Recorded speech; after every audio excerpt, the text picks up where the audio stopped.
Imagínese que llegue y la vean así. Ya ahorita para llegar bien a su casa a cuidar a sus hijos.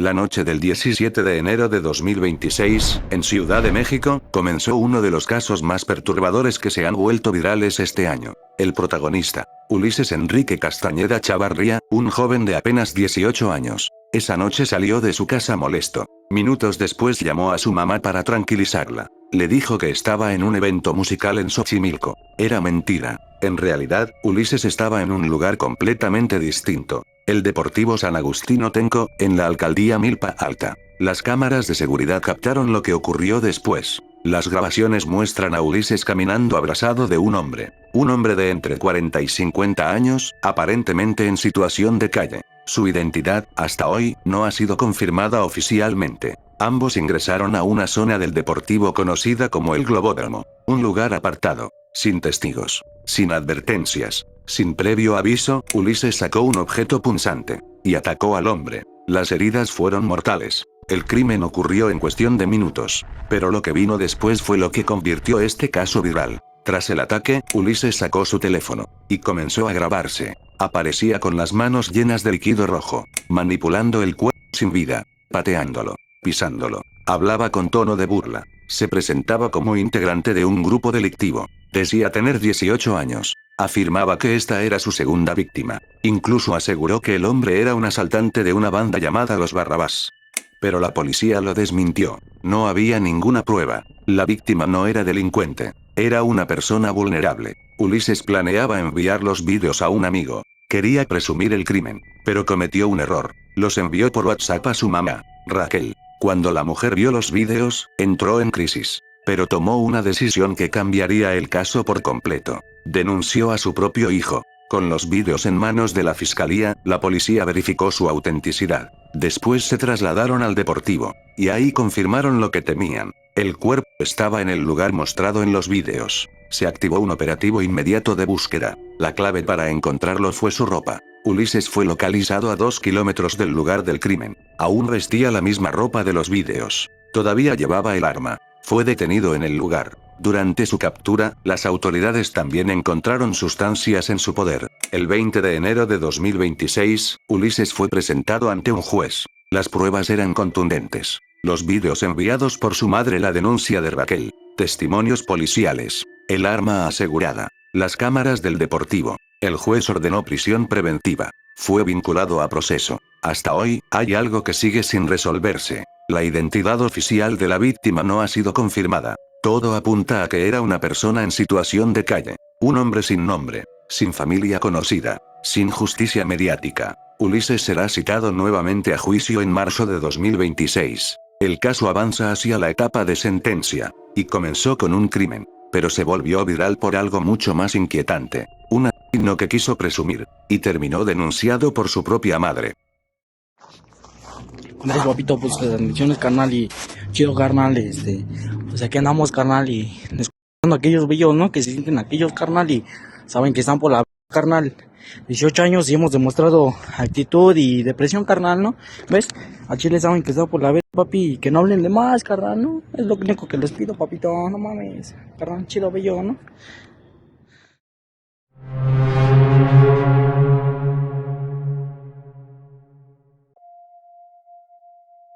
El 21 de julio de 2025 comenzó a circular en redes sociales un video que heló la sangre de miles de personas. En la grabación aparece una mujer de 62 años arrodillada. Detrás de ella, al menos 12 hombres armados con equipo táctico y rifles de alto calibre. La mujer mira a la cámara y comienza a hablar. Su nombre era Irma Hernández Cruz. Paguen su cuota como debe de ser con ellos y dejen de andar de enguilados con los charros que solo nos extorsionan o van a terminar como yo. Una maestra jubilada, convertida en taxista. Pero ese video no era una entrevista. Era un mensaje de terror. Ese video fue interpretado como una amenaza directa del Grupo Sombra, una facción del Cártel del Golfo, dedicada a la extorsión del transporte público en Veracruz. El llamado pago de piso es un cobro ilegal que estos grupos imponen para permitir que las personas trabajen en la zona. En otras palabras, pagar para poder vivir. Irma había dedicado décadas de su vida a la educación. Pero cuando se jubiló, su pensión no era suficiente para sobrevivir. Con ayuda de su familia compró un taxi y volvió a trabajar. Nunca imaginó que esa decisión marcaría su destino. El 18 de julio de 2025, alrededor de las 6:30 de la tarde, Irma conducía como cualquier día frente al mercado municipal de Álamo, Veracruz. Ahí desapareció. Fue privada de su libertad y obligada a grabar ese video. Durante 2 días su familia no supo nada de ella. Hasta que la grabación comenzó a viralizarse.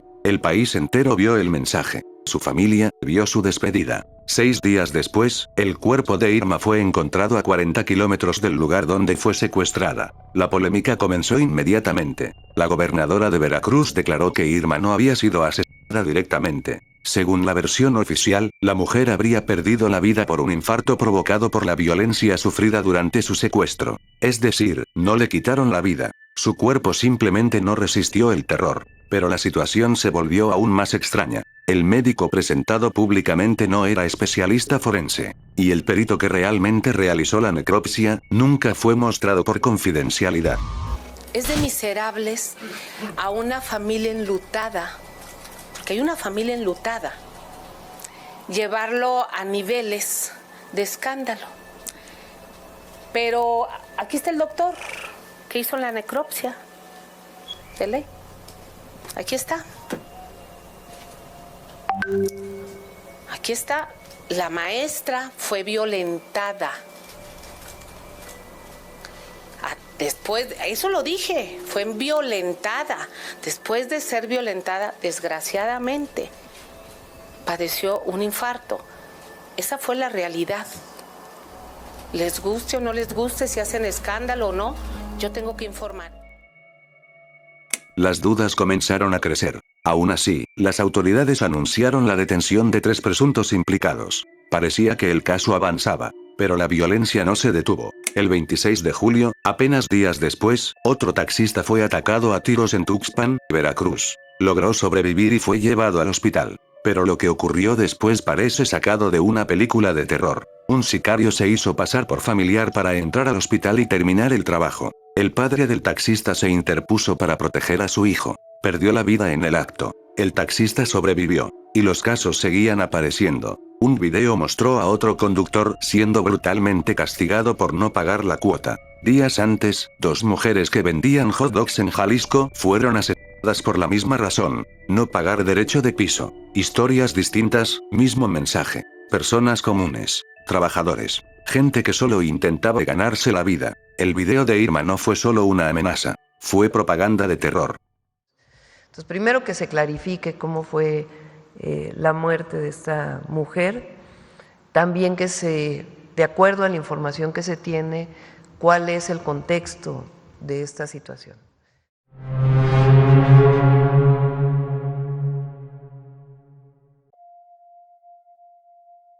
En agosto de 2009, frente a un hotel de lujo en Monterrey, México, ocurrió una escena que quedó grabada en video. Una joven de 21 años, llamada Gabriela Rico Jiménez, comenzó a gritar desesperadamente en plena vía pública. Lo que dijo ese día la convirtió en uno de los vídeos más inquietantes que han circulado en internet. Y hasta hoy, nadie sabe con certeza qué pasó con ella. Gabriela aparece visiblemente alterada. Camina, grita, llora, habla sin detenerse. Su discurso es caótico, confuso, pero lleno de afirmaciones estremecedoras.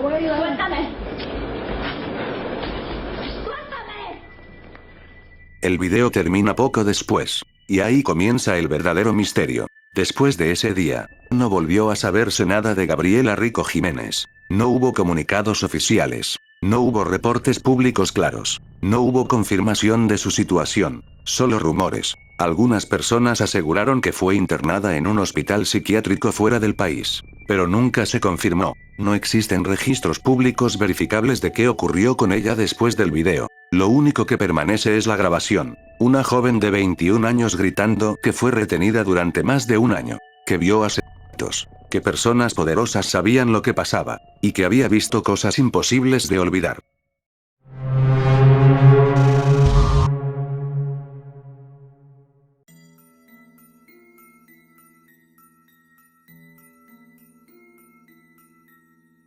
Don Alejo Garza Tames, nació en 1933, en Nuevo León, México. Durante toda su vida fue cazador, empresario y ganadero.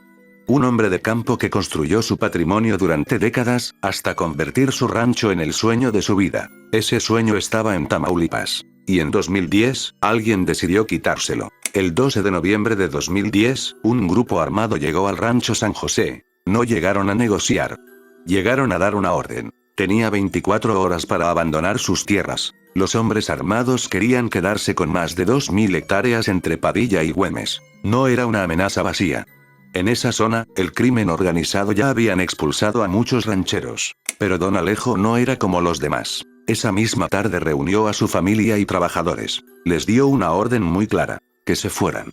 Todos. Él se quedaría solo. Sabía perfectamente lo que iba a pasar al día siguiente. Esa noche, el hombre de 77 años convirtió su casa en una fortaleza. Colocó armas en puertas y ventanas. Preparó municiones. Se atrincheró en su habitación. Don Alejo había tomado una decisión. No iba a entregar el trabajo de toda su vida. La madrugada del 13 de noviembre de 2010, llegaron. Aproximadamente una docena de sicarios, armados con rifles de asalto y granadas, entraron al rancho en camionetas. Esperaban encontrar una propiedad abandonada. Pero encontraron resistencia. El enfrentamiento comenzó antes del amanecer. Y duró horas. Don Alejo disparó desde su casa, defendiendo cada entrada, cada ventana, cada metro de su rancho. Cuando la marina llegó después del tiroteo, encontró una escena de guerra. Las paredes tenían más de 1000 impactos de bala, de 5 calibres distintos. Puertas destruidas, ventanas reventadas, árboles perforados. Y en el suelo, decenas de casquillos. La Secretaría de Marina confirmó algo que nadie esperaba. Don Alejo abatió a 4 sicarios. Y dejó 2 heridos. Un hombre solo, contra un comando armado. Pero el final era inevitable. Los sicarios lograron entrar a la casa. Lo encontraron en la puerta del baño de su habitación. Ahí terminó todo. Don Alejo Garza Tames fue ejecutado con un disparo en la parte superior del cuerpo. Tenía 77 años. El caso nunca tuvo detenidos. Nunca hubo responsables. El expediente quedó inconcluso. Pero la historia no murió. Su enfrentamiento inspiró corridos, documentales, libros, cómics y películas. Su nombre se volvió leyenda. Porque aquel día, un hombre decidió que prefería morir de pie antes que vivir sin lo que había construido toda su vida. Y peleó. Hasta el último disparo.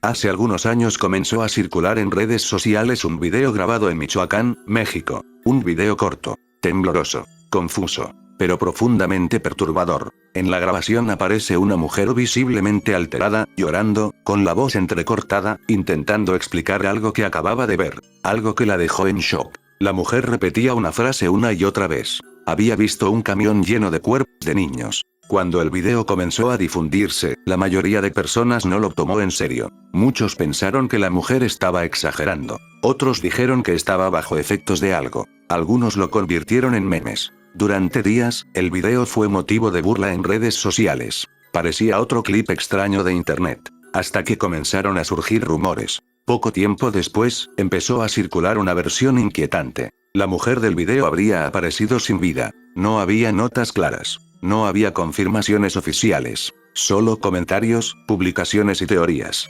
Intentar encontrar información concreta resultaba difícil. No había registros claros de su identidad, ni reportes verificables sobre su fallecimiento. El caso comenzó a volverse más extraño. Tras la viralización del video, comenzaron a difundirse imágenes de un tráiler de la empresa Maseca que supuestamente transportaba cuerpos. Las imágenes no estaban directamente confirmadas como parte del mismo evento, pero en redes sociales fueron rápidamente conectadas con la historia. La narrativa creció. Se empezó a decir que la mujer trabajaba como guardia de seguridad relacionada con la empresa, que por eso tuvo acceso a lo que vio, que por eso estaba tan aterrada. Nada de esto fue confirmado oficialmente. Pero la historia ya se había vuelto viral. Con el paso del tiempo, el video siguió circulando, sin nombres, sin fechas claras, sin reportes oficiales. Solo una grabación inquietante de una mujer aterrada repitiendo que vio un camión lleno de niños. Y una pregunta que sigue sin respuesta. Si todo era mentira,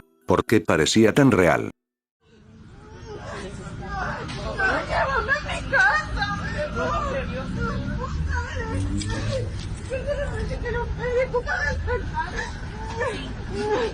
Ya se extraña muchos niños. Ay, cómo tarimas en el camión. Ay, yo me quiero con mi hijo. Sí, pues también me va a ver allá. Cuida a tus niños. Sí, yo no sé qué le pasó. ¿Qué le pasó?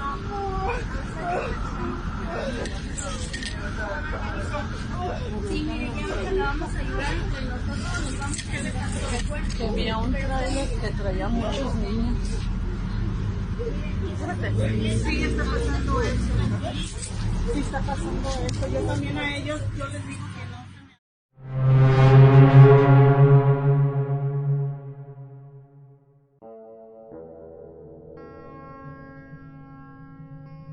El 10 de septiembre de 2025, la Ciudad de México vivió una de las explosiones más devastadoras de los últimos años. Eran alrededor de las 2 de la tarde, hora pico, tráfico, personas regresando a casa o rumbo al trabajo. Todo parecía un día normal en Iztapalapa, hasta que una pipa de gas apareció a toda velocidad. La unidad pertenecía a una empresa de gas LP y estaba casi completamente cargada. Un vehículo pesado, lleno de combustible circulando más rápido de lo permitido en una zona urbana. Y entonces llegó la curva bajo el puente de la Concordia. El conductor perdió el control. La pipa se salió de su carril y se estrelló contra el muro. La unidad quedó volcada. Durante unos segundos hubo silencio. Un silencio que duró muy poco. El gas comenzó a escapar. Una nube invisible empezó a expandirse por la zona, rodeando autos, peatones y paradas de transporte público. Y entonces ocurrió. La nube se encendió. La pipa explotó. La explosión fue brutal. Las llamas alcanzaron hasta 30 metros de altura.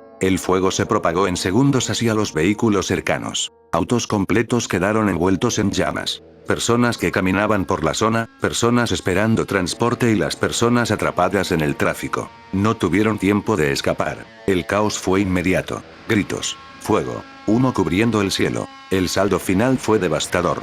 32 personas perdieron la vida y más de 60 resultaron heridas. Muchas víctimas fallecieron en el lugar. Otras perdieron la vida horas después en hospitales debido a quemaduras extremas. El conductor de la pipa perdió la vida en el impacto inicial. Pero la tragedia no terminó ahí. La investigación reveló algo inquietante. Sí, el exceso de velocidad provocó el accidente, pero no fue el único responsable. La empresa encargada del vehículo no cumplía con medidas básicas de seguridad. No supervisaba correctamente las jornadas del conductor. No garantizaba que estuviera capacitado para manejar una pipa cargada en zona urbana. En otras palabras, una bomba sobre ruedas circulaba sin los controles adecuados. Lo ocurrido en el puente de la Concordia no fue solo un accidente, fue una cadena de negligencias que terminó en una tragedia masiva.